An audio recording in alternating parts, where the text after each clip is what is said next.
Welcome back to Human-ifesto.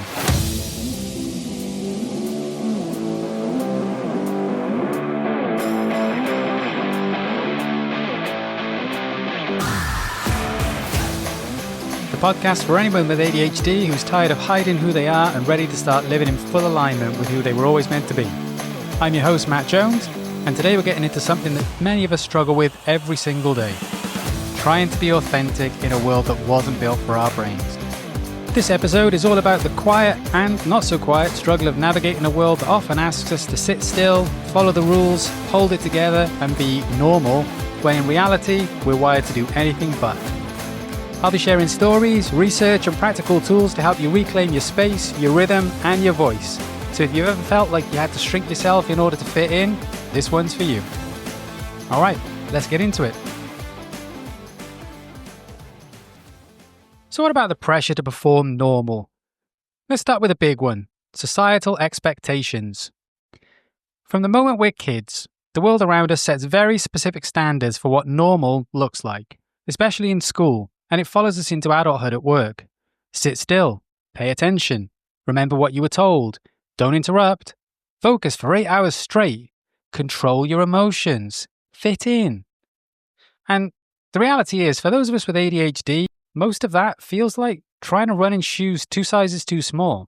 Back in 2008, there was a study in the Journal of Attention Disorders that found that workplaces overwhelmingly reward traits tied to neurotypical behavior, like sustained attention, predictable routines, and emotional control.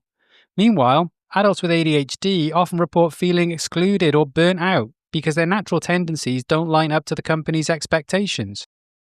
I remember back when I was in university, I got a part-time job at a well-known restaurant chain, and I loved that job. The funny thing is, I didn't even intend to go for the job at all. A friend of mine wanted to work there, but he was nervous about going for the interview on his own, so he asked if I'd go with him. And when we got there, it was like an assessment centre, so there was a short presentation about the company and the type of people they were looking for and that.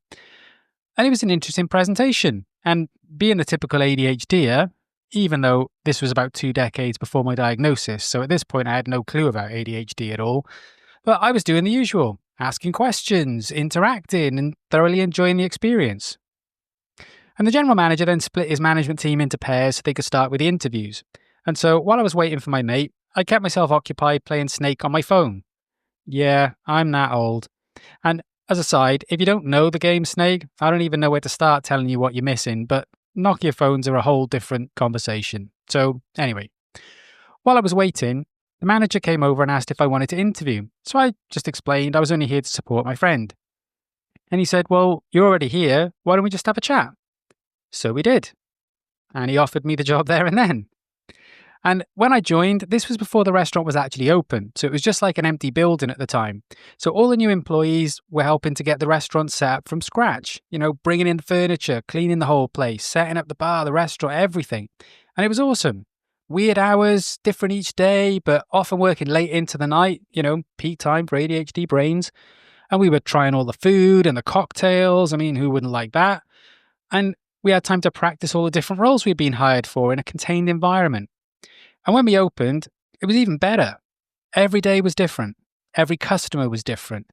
I know it could be high pressure on busy shifts. If you've ever waited tables or worked in a restaurant, you know what I'm talking about. But I genuinely can't think of a day I didn't enjoy working there. Looking back now, I realize it was a perfect fit for my ADHD. Novelty. Each day being different. Personal interest. I love food. I love talking to and helping people. Urgency. We had service timing standards to meet, bookings to see on time, and so on. And, probably most importantly, there was no sitting down. Always on my feet, always moving. Not to mention the feedback loops.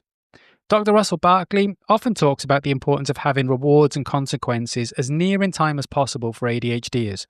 And working in a restaurant, believe me, whether you get it right or wrong, you know pretty quickly. So over the next couple of years, I certified in every station in the place. Waiting tables, tending bar, all the kitchen stations, shift manager, you name it. I learned how to do it all. And every new position I learned, the better I understood the big picture, so the better I became at each role individually. And when I compare that job to those that I had since I graduated, now it's crystal clear to me why I eventually hit the wall and burnt out in my more recent jobs. Compare the environment I've just described with some of the other office jobs that I've had. Same hours every day, same work every day, endless meetings where I need to sit still and be quiet for long periods of time, doing most of my work on a computer with zero real-time human interactions. I mean, they're generally reserved for monthly one-to-one meetings and so on, by which time I'd usually forgotten about the thing they were talking about anyway. Tight and rigid structures, start and finish times, every day the same. Different work at times, sure, but let's be honest, writing one report instead of another is still writing a report. Yawn. So by the end of each day, I'd feel like I'd run a mental marathon, except I hadn't actually moved at all. Even for lunch, sitting at my desk, eating there because I still had work to catch up on. Now, I didn't realise it all those years ago, but looking back now, I realised that my part-time jobs, which in reality were never truly part-time, I mean, I usually did like 40-hour weeks even when I was in uni, but they were a perfect fit for me. Now, that's not to say that office jobs are inherently bad for people with ADHD. As it happens, I spent 11 years at one company in an office-based role, and I loved every second of it. But what I can see now is that the jobs and companies I've thrived in all had something in common. They stood for a particular set of values and prioritised a certain type of culture, and those cultures aligned perfectly with my own personal values. Just like we were talking about in episode 2 and 3 about values. In these places, they valued things like putting people before everything else, and not just the customers, but the staff as well. They understood that by putting people first, they got the best results out of their people. It's like that quote from Richard Branson where he says something along the lines of, the most important people aren't the customers, it's the employees. Because if you take care of your employees, they'll take care of the customers. And companies like these value honesty and people speaking up. They value feedback going both ways because they understand that nobody's the finished article and we all have things we can learn and improve on. They value difference and recognise there's more than one way to skin a cat. Just for a note, no cats were harmed in the recording of this episode. But the point being is, they understand that as long as you're delivering the right results, what difference does it make how you get there? But I've also worked in places where there wasn't such a good alignment of values. Places where they only want to have the comfortable conversations, where they put results first and prioritise them over the people, where they say they want honesty, but what they actually mean is they want people to say the right thing, not what they actually think. And in some places, they don't just want you to say the right thing, but they actually want you, let me say this more accurately. They expect and demand you to think the right thing as well. They don't want individuals. They want robots who will blindly follow the processes and continue on the human conveyor belt. And if you think individually or differently, or disagree with the way something's done, you're the problem. Even when the reason you're disagreeing is because you think there's a better way to do something. So I did what I'd done my whole life when my natural, authentic self didn't line up or sync with the environment. I hid, I pretended, I acted, I masked. And when I worked in places where I had to do that, it always ended in the same place, with me stressed, depressed, and burnt out. Isolating myself from friends and family, taking my emotions out on the people I cared about the most, and numbing the feelings with whatever I could get my hands on. More on that in future episodes. But the sad part is, prior to my diagnosis, I always interpreted this outcome as one thing and one thing only, that something is wrong with me. After all, everyone else seems to be able to do it this way, so why can't I? Spoiler alert, it wasn't me. I wasn't the problem. And this isn't my ego speaking here, but since I got my diagnosis, I've been able to be increasingly more open with people about the things I struggle with, because I no longer attach shame to them. I see them for what they are, challenges of living with ADHD. Not a defect of character or personality, just different wiring. And you know what I found? I'm not alone. There are lots of other people struggling with the exact same things as me. What was interesting though, is that it isn't even just other neurodivergent people who struggle. I discovered pretty much everyone is struggling with similar types of difficulties in one way or another. The only difference is that for neurotypical people, when they speak up, their challenges are usually commonplace and often shared by other employees and managers alike, so people are motivated to make changes and support them. However, When you're neurodivergent, speaking up is usually met with negativity, criticism, and judgment. And we learn through repetition that speaking up causes more problems for us and doesn't do much to address the original issues anyway. And just like I used to be, most of us are socially conditioned into just getting on with it and keeping our head down and our mouth shut. And that's why I feel one of the greatest gifts I got from my diagnosis was realizing that living that way is a choice, and we can choose a different way whenever we want. I mean, think about it. Can you recall a time where you had to perform normal? What did that cost you? Mentally, emotionally, or physically? And do you find yourself repeating the same patterns from one job to the next, one relationship to the next? Because if you do, you've probably got pretty good at hiding your true self because it's already painful enough and you don't want to add to it. So instead, we suffer through it as we've been conditioned to believe that speaking up will only make it worse. So we put up, shut up, and hide. So I guess what this comes down to is masking again. So let's talk about masking and some real life examples.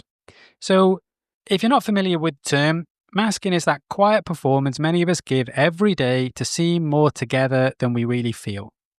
So I'm going to go through a few examples to show you how and where masking can show up in our lives. And just for clarity, this is not an exhaustive list, but I figured you didn't want a list that would take a few centuries to go through, so I've just picked a few common examples. So see if any of these feel familiar to you. And not just if you have ADHD. If you're neurotypical, firstly, welcome. You're as welcome here as everybody else. But see if these prompt any clues for you about anything you may have seen in your friends, family, or colleagues. So example number 1, the workplace. You're in a meeting. It's already gone on way too long. Your brain's already drifted, your legs are restless, and your notes, well, what notes? But you're not along, you laugh at the right moments, and you hope no one notices that you haven't really processed a single thing. Which is usually the point where you hear somebody say your name with the tone rising at the end. Crap, that was a question. Looks like I'm going to have to freestyle this again. After all, what else are you going to say? Sorry, I'm bored, so I zoned out. What on earth are you all talking about anyway? But the point is that mask is exhausting. And similar to autistic individuals, for us ADHDers, masking is, at its core, suppressing natural behaviors. Think fidgeting, interrupting, asking for clarification, zoning out, and so on, needing to get up and move. But instead, we're forcing ourselves to appear more neurotypical to meet expected standards of behavior. And I'm sure lots of you are seeing a glaringly obvious issue here. What mental processes do we employ when we're suppressing our natural selves? Correct, executive function resources, like concentration and focus, working memory, planning, organization. You know, those mental processes that are already impaired in ADHD brains and work less effectively than our neurotypical peers. But now we've got a real problem on our hands. Well, on our brains, but you know what I mean. Because now we're having to demand double from our already impaired executive functions. Because we're having to focus and concentrate on the thoughts, emotions, and behaviors we're trying to suppress, while we're also being expected to focus and concentrate on the meeting. We're having to use working memory to try and hang on to the topics being discussed, the info on the PowerPoint and so on, as well as the things we're suppressing, and the things we're doing to suppress them too. We're desperately trying to plan how we can interact in a meaningful way without giving the game away about what's going on internally. Not to mention, we're probably also ruminating and/or catastrophizing about scenarios where we can't keep the mask up and we get found out, or we're already stressing about missing something important in the meeting that we're going to pay for later in our work. But here's the thing. To hide our natural tendencies takes mental effort. A lot of mental effort. And to be honest, it's making me exhausted just talking about it, never mind doing it. But for many of us, this is our life, every single day. And if you're still in school, you probably have a similar experience with long classes that don't engage you enough. And it's worth noting that there's actually a compound effect to all of this. So if you have multiple challenging classes in a day at school or back-to-back meetings at work, each meeting or class demands continued self-inhibition and impression management, as well as demanding our brain to work on multiple channels simultaneously, which is burning a massive amount of energy. Breaks are often too short to recover our cognitive energy. Our brains don't get chance for dopamine replenishment from things like movement, novelty, or genuine rest. The emotional load builds up, Anxiety about being found out increases in volume and intensity. Shame from slipping up increases, even if it's just the fear of slipping up as opposed to actually dropping the mask by accident. And all this increases fatigue over sustained periods of time. And while there's more research currently on autistic masking, the ADHD research is catching up and basically saying the same thing. Barkley in 2015 demonstrated that continuous inhibition depletes self-regulating resources, making subsequent tasks harder. And Cook in 21 showed that ADHDers report significantly higher levels of self-monitoring that correlates with greater levels of fatigue and lower levels of well-being. And more recently, Corbett and Henry in 2022 and Livingston in 2023 show that ADHD masking is linked with burnout, anxiety, and identity confusion, and also that these effects intensify when required to repeat across settings. So what that means is if you're having to mask and hide at school and you're also needing to do it at home, or you're doing it at work and you're also doing it when you're with your family, as you're doing it across different domains, all of these effects get amplified and magnified. So if you have ADHD, please don't underestimate the impact that masking is having on you, especially over sustained periods of time. Taking regular breaks is important, but recognize they need to be the right kinds of breaks. If you take a break from work meetings to hang out with colleagues where you still have to mask, that's not really a break at all. And if you're a parent, a teacher, or a manager, please understand that this is a very real challenge backed by ongoing scientific research all over the world. It's not confined to certain countries, demographic groups, or age ranges. This is the day-to-day reality for 5 to 8% of the global population that we know of. And if you're still hesitant about rethinking your work or school schedules, know this. Your neurotypical employees and students would also benefit from more regular breaks too. So it's not just good for ADHDers, it's good for everyone. Wow. Speaking of breaks, I wouldn't blame you if listening to that makes you want to rip your headphones out and throw them out the window. So let's all just take a moment and breathe in, out. All right, back to our regular programming. And I'll try and keep the rants to a minimum, but I make no promises. So, example what? Still only example 1? Right, let's move on. Example 2, social interactions. You're at dinner with friends. You're excited, bouncing with ideas, and accidentally interrupt the conversation. Again. You see the glances between the others, the pause from the person speaking that's overtly dressed in disdain, the eye rolls and the smirks. So you shrink a little. You withdraw. Maybe next time you'll just say what everyone wants to hear. Or maybe next time you just won't speak up at all. And this is usually the part where if we speak up, we're told to stop being so sensitive and to learn to take a joke. But to be honest, for a lot of us, it's not that funny.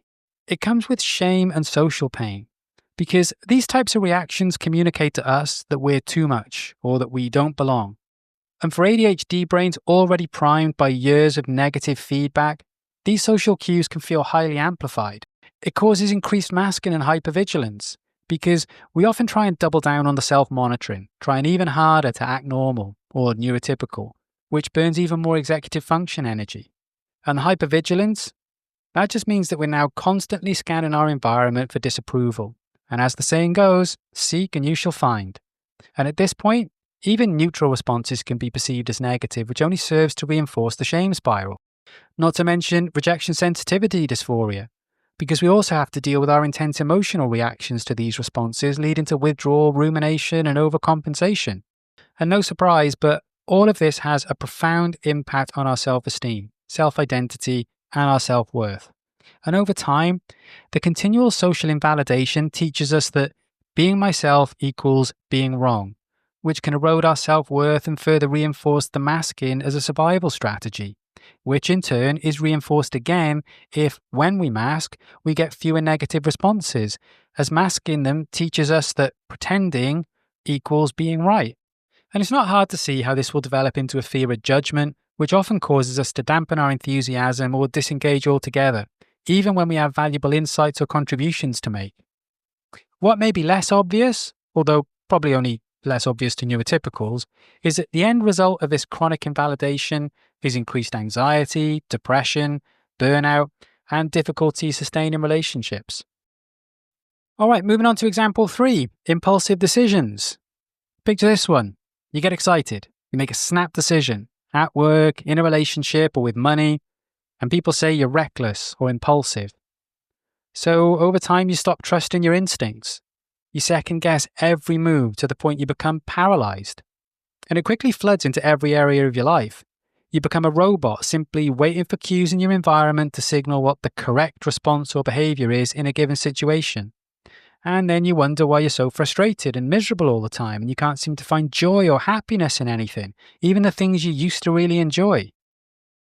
And this isn't new, folks.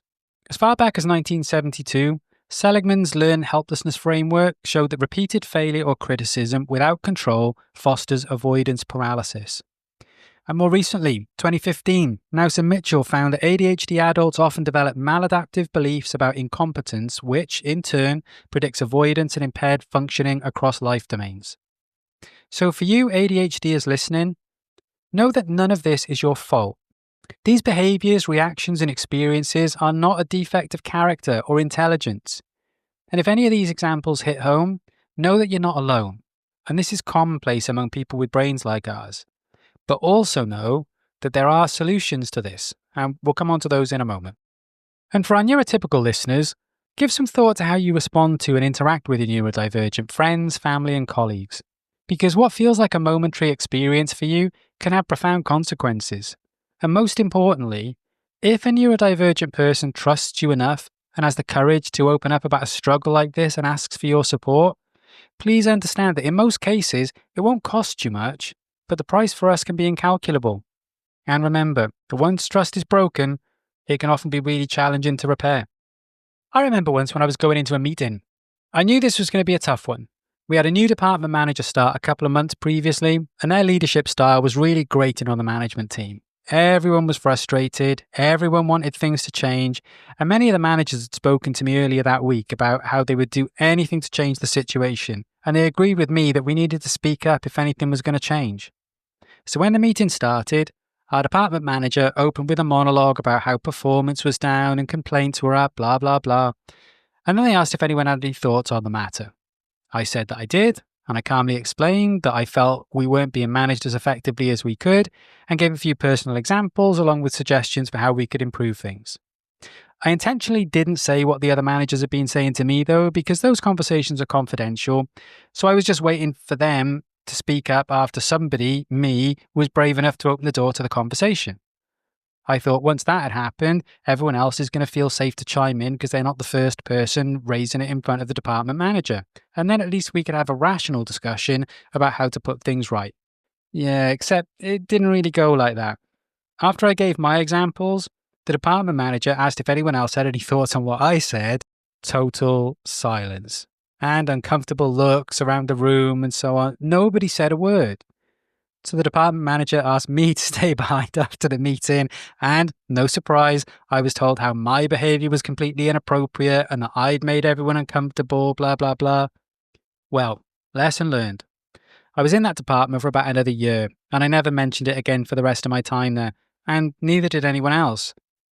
And the sad part is that things didn't change. Everyone was getting more and more fed up, but no one was willing to speak up to do anything about it. And then I moved to a different department. And I was fortunate enough that the manager of that department was the total opposite. And it was a stark difference, not just in terms of how we interacted, but in me personally. Comparing my experience in those two departments, which, by the way, were in the same company, highlighted a few key things to me. In my new department, I felt different. Not just at work, but all day, every day. I was more upbeat, I was more enthusiastic, more positive, and I was generally happier in and out of work. And perhaps, no surprise, I was doing much better at my job, even though the new job was more challenging and I had less experience of doing it. In short, I flourished, and all because I found an environment that fit me. So if you find yourself in a situation that doesn't fit you right now, firstly, I sympathise and I empathise. I know how that feels all too well. I bet you're probably wrestling with your mind every day, what to do, when to do it, what to say, how to say it, how will it be perceived and received, on and on it goes. But I want you to know this. You essentially have two options. Change your environment or change your environment.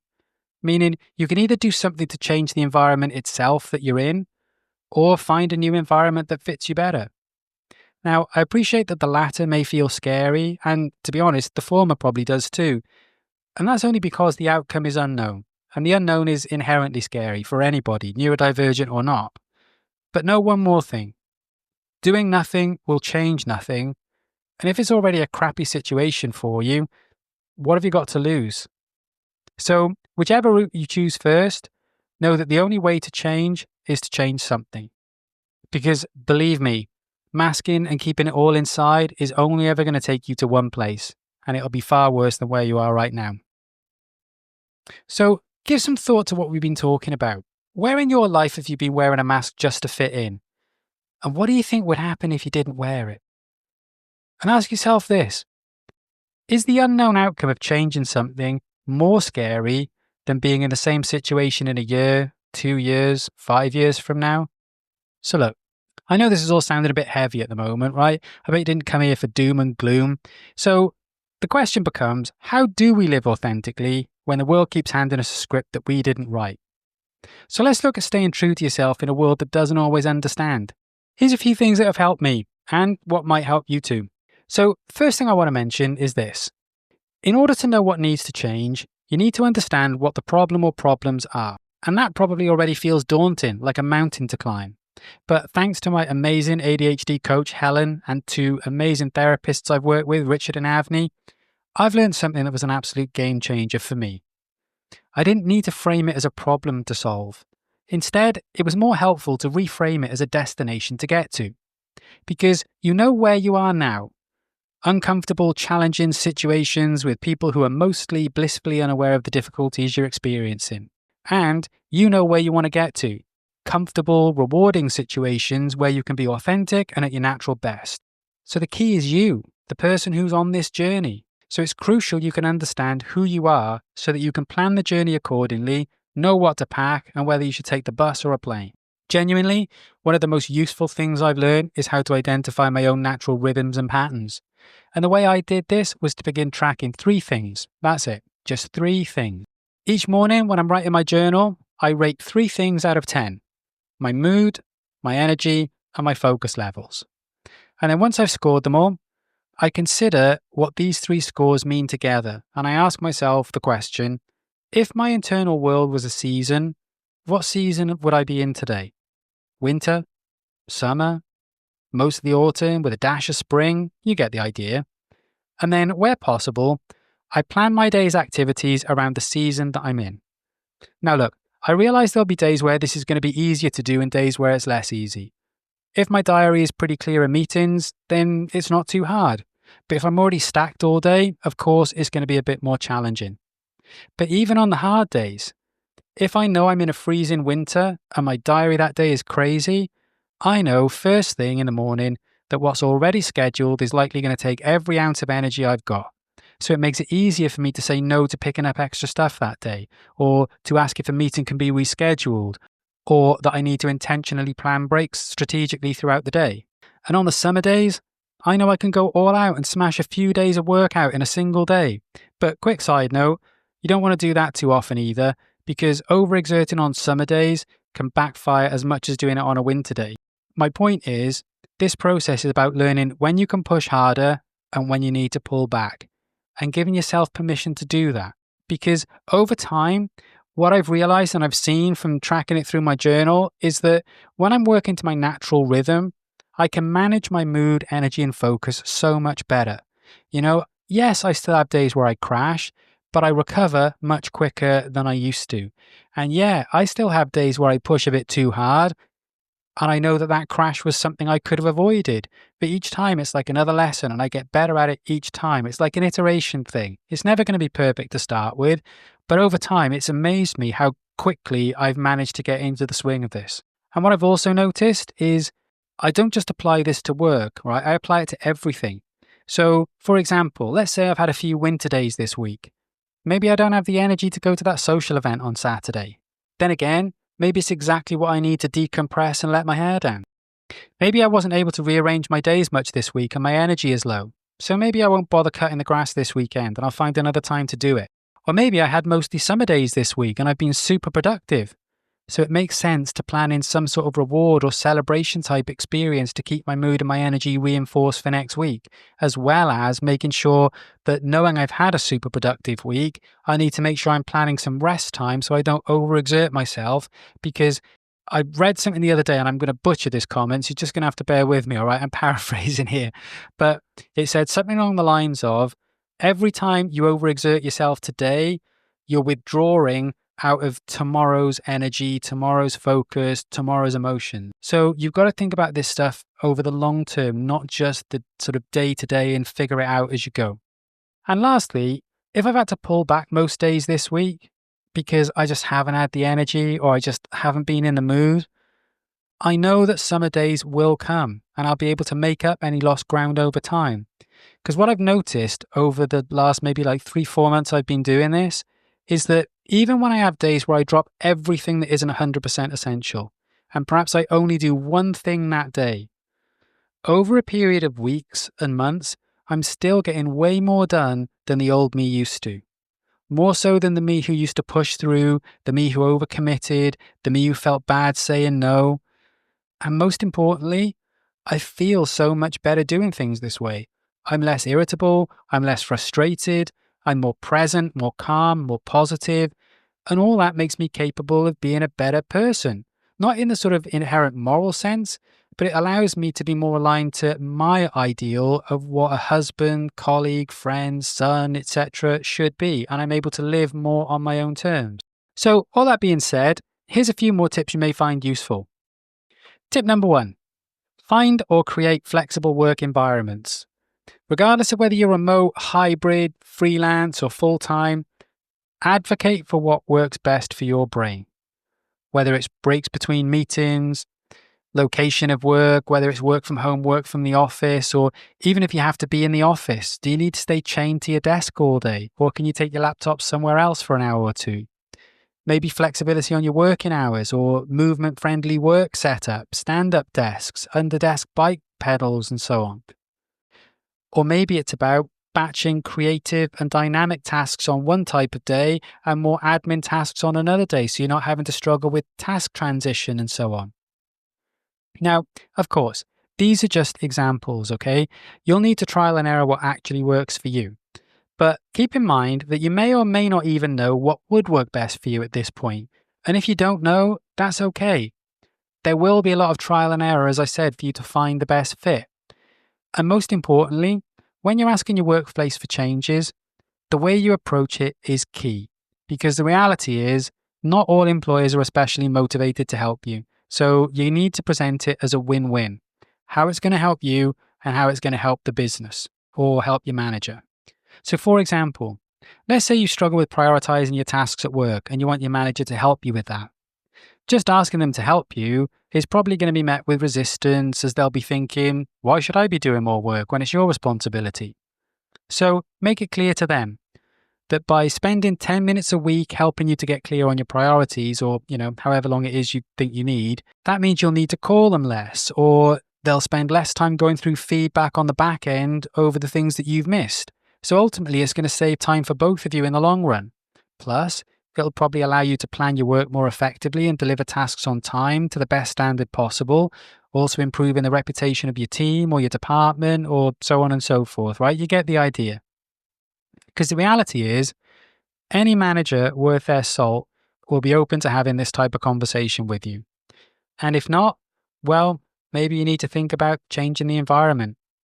Now, I'm not saying jump ship at the first sign of difficulty, but what I am saying is if you find yourself in a place where you've been struggling for a while, you've offered potential solutions to fix the issue, and you keep running into a brick wall each time, how likely is it that things will change in the future?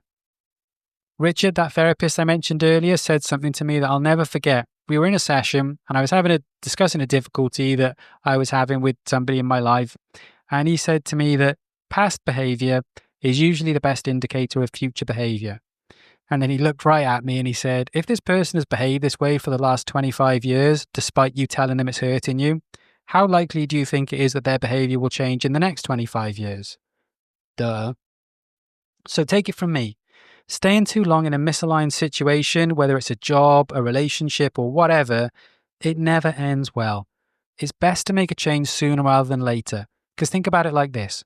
The sooner you change it, the sooner you'll be in an environment that fits you better. And in the Journal of Vocation Rehabilitation, they found that adults with ADHD report higher performance and job satisfaction in flexible work environments that cater to their cognitive needs. So tip number 2, setting boundaries, whether they be work situations, family situations, or social situations. Because the reality is, not every social rule needs to be followed.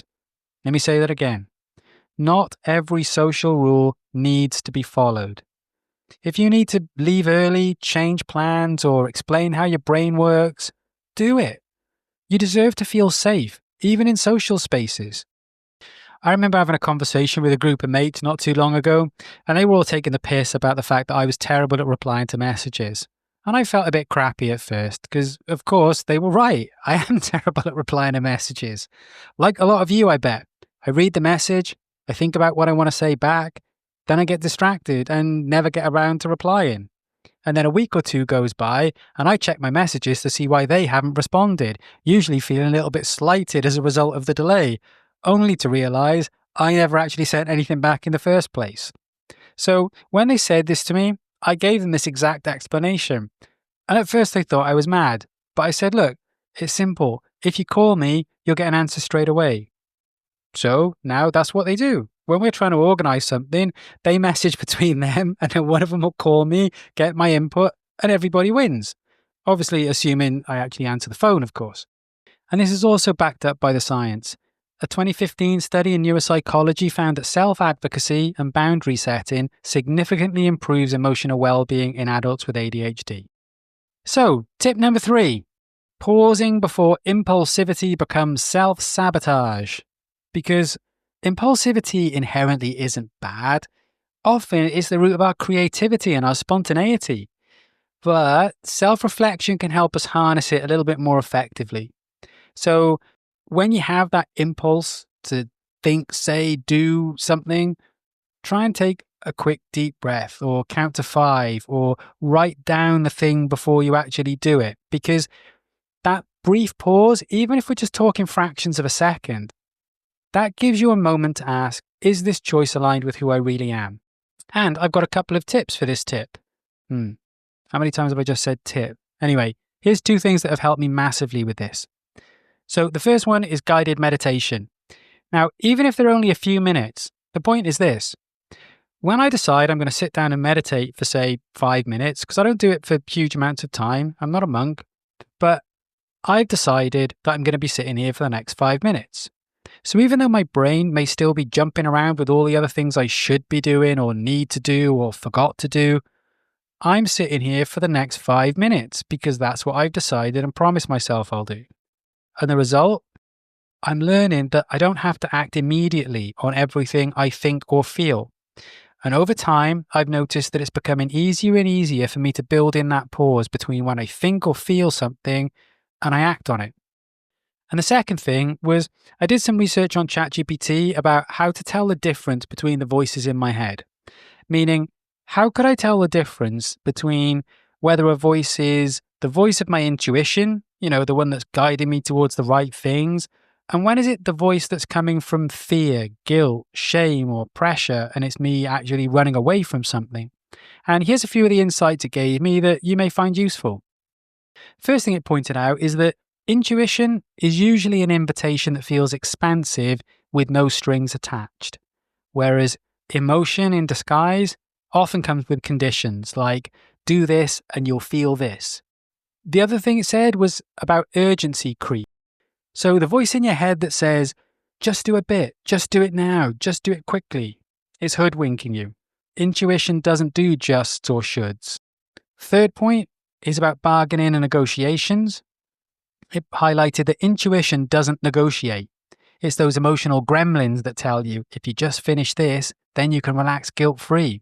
Cue hyperfocus spiral 7 hours later and you're absolutely exhausted. And the last point it gave me was tunnel vision. Because with those gremlins, you stop seeing options. It's this thing or nothing. Whereas intuition always leaves space for flexibility.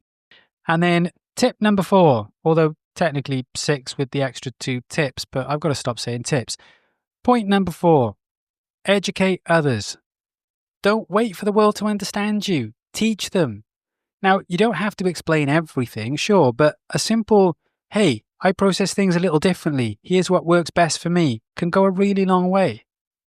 The reality is, most people, neurodivergent or not, hate discomfort. And if your ADHD traits are feeling uncomfortable for you, chances are the people who care about you and the people you care about are picking up on that and are likely feeling a similar discomfort themselves. I've had several conversations with my wife, my family, my friends about stuff I find difficult, and the vast majority of the time, they're more than happy to accommodate. And I'll give you an example. I remember not long after my diagnosis, I was having a conversation with my parents about the amount of contact we have.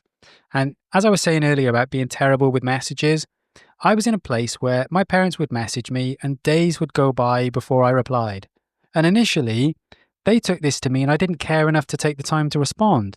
But when I explained the reality and how after I realize I forget, not only do I feel guilty for forgetting, I put more pressure on myself to the point where even if I get a message from them when I'm super busy, I feel like I need to drop what I'm doing so that I can reply so that they won't feel bad. And when I told them this, they were horrified. And I just explained that, look, I find calls much easier, but I don't have time for a call every couple of days with how busy life is. So we came to an agreement. Now, every Sunday morning, they make coffee at their house, I make coffee at mine, and we sit down for an hour or maybe an hour and a half, and we have a FaceTime call. We all get to catch up and spend some quality time together, and it's in a format that works for me and for them. I get what I need, less pressure to reply to frequent messages. They get what they need, chance to catch up, and we have a chance to have a conversation and so on and so forth, and they're not worrying about what's happened to me if I haven't replied to the message. And most importantly, it's helped us have a much better connection and it's improved our relationship massively just from one small little change. So look, pick one of these tips, try it out for yourself. Think about what is one small way you can start showing up more authentically this week. And look, for those of you where your brain's just started telling you you can try them all and get maximum returns for your effort, that isn't your intuition talking, that's the gremlins. One at a time is always best. This is about building habits, folks. And as the great James Clear tells us, small, easy, and consistent at first, and add more complexity later when it becomes automatic. So let's flip the script on normal. When people say to you, why can't you just do it the normal way? The honest answer is, because normal was never built with us in mind. And even if it was, maybe normal is the problem. The most dangerous thing for me about normal is how small it makes the world, because it narrows the rules. It punishes curiosity and it insists that there's one right way, one right pace, one right path, one right process. And if you don't fit, you're branded as the problem. But here's the truth. Normal doesn't just fail people with ADHD. It fails everyone. I remember I saw this firsthand when I was working as a trainer, right? We had a 4-week induction program and tucked inside it was the single hardest process in the department. There was 1.5 days set aside to cover this in training, but it was long, complicated, exhausting, and boring. The trainers dreaded it, and trainees dreaded it even more. It was the perfect storm for ADHD executive dysfunction overload.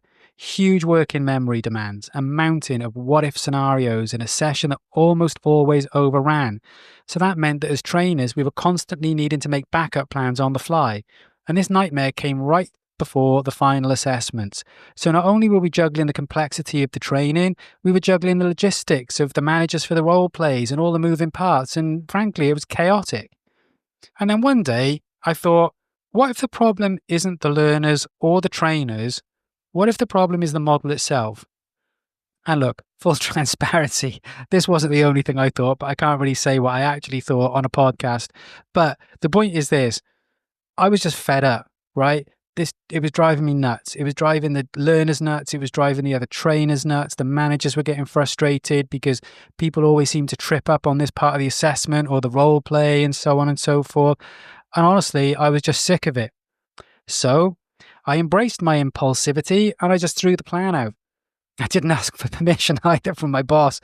I just figured it's easier to ask for forgiveness, right? So instead of trudging through the slides, I split the group into 2 teams and I gave them a mission. Spend 3 hours interviewing all the colleagues who did the process every single day up on the floor. Learn it from source, right? The messy details, the customer challenges, the system quirks, and then spend the next 3 hours designing a game that could be played that would teach the process to anyone, even if they had no prior knowledge of the business or our industry. And in return, I'll be honest, they really shocked me. Firstly, they scrapped the competition and joined forces. Honestly, who do they think they were breaking the rules? Rules are there for a reason. But at the end of the day, they built a version of Monopoly, like the board game, for the hardest process in the department.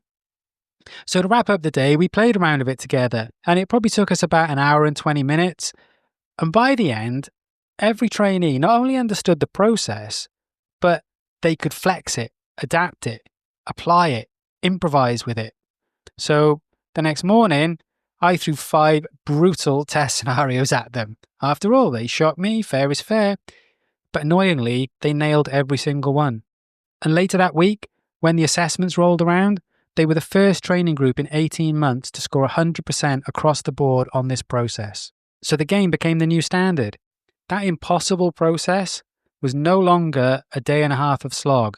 Now it was just 2 hours of creativity and fun, playing a game. And that's what happens when you stop forcing people into a narrow box of normal and start creating conditions where differences can breathe. Because normal would have kept us trudging through PowerPoints, exhausted and feeling defeated, but rejecting normal gave us a new version of Monopoly, and it gave us results no one thought was possible. And that's the cultural shifts that we need everywhere. Because look, this isn't just about ADHD, it's about what happens when you stop asking people to squeeze into shapes they were never meant to fit. I mean, imagine if schools measured curiosity instead of compliance. Imagine if workplaces measured energy instead of hours. Imagine if families treated differences as data rather than defiance. And look, that's not utopia. That's just what becomes possible when we stop worshipping normal and start designing for reality. So here's your invitation. Grab a piece of paper and or a device and write down what normal has meant for you so far in your life. The version you were taught. The one that told you how to dress, how to work, how to think, how to feel, how to live. And then once you've written it out, cross it out. And underneath, write down your own definition, one that actually fits your brain, your values, and your life. Because here's the truth, you weren't made for normal. You were made for you. So think about what it would mean for you to stop chasing normal and start defining that word on your own terms. And let me ask you, where are you still trying to force yourself into normal? And what would happen if you stopped? And what might you create if you gave yourself permission to do things differently? All right. So let's think about wrapping this up. Here's the truth I want you to carry away after this episode. You don't have to twist yourself into knots to fit someone else's definition of productive or successful. And you don't need to squeeze your brilliance into a box it was never meant to fit.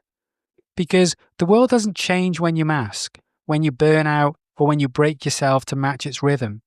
It changes when you bring your whole self unapologetically to the table. That's when flow happens. That's when creativity sparks. That's when the too much and the not enough finally transform into exactly what was needed. And that's the heartbeat of Human-ifesto, not fixing, not forcing, but freeing. So look, if this episode landed for you, please share it with someone who needs to hear it. It really helps us when you guys do that. Leave a review so more ADHDers and the people who love them can find us. And if you want to go deeper, you can head to the website to subscribe for companion workbooks and loads more bonus content. As always, link for that is in the show notes. And remember, this is just the beginning. Because when we stop pretending, we start owning our rhythm. And when we lead with our real selves, we don't just survive, we thrive. So please, as always, we love hearing your stories, so please share them. Where are you struggling to stay authentic? Where are you doing well? Post them with the hashtag ADHD Authenticity Journey, or you can message me directly. I really love hearing from you, so please do that. All right, until next time, remember this from the humanistic psychologist Carl Rogers. The curious paradox is that when I accept myself just as I am, then I can change. Have a great week, everyone. See you next time on the next episode of Human-ifesto.